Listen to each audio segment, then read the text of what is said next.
কিয়ামতের সেই সকাল, যেদিন সূর্য হঠাৎ পশ্চিম দিক থেকে উঠবে, ঠিক তার পরপরই তওবার দরজা চিরতরে বন্ধ হয়ে যাবে।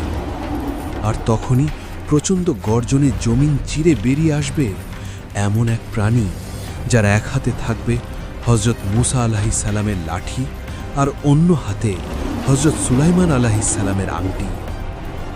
সে কি কোনো সাধারণ পশু, নাকি কিয়ামতের আগে পৃথিবীতে কি ঘটবে তার এক ভয়ঙ্কর নিদর্শন হিসেবে আসা অলৌকিক কোনো সত্তা? কেন সে প্রতিটি মানুষের কপালে সিল মেরে দেবে?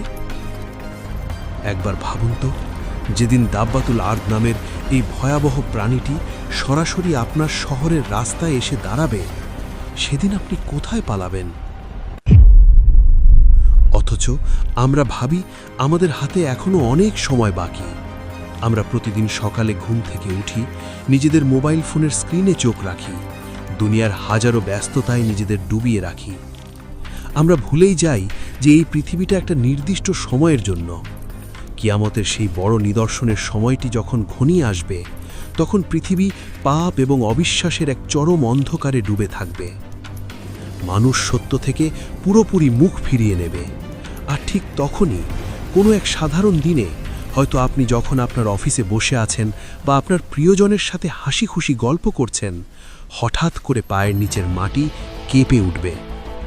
সাফা পাহাড়ের নিচ থেকে মাটি ফেটে বেরিয়ে আসবে এমন এক অদ্ভুত এবং বিশাল মাখলুক, যা দেখে পৃথিবীর প্রতিটি মানুষের চোখ বিস্ময়ে আর আতঙ্কে পাথর হয়ে যাবে।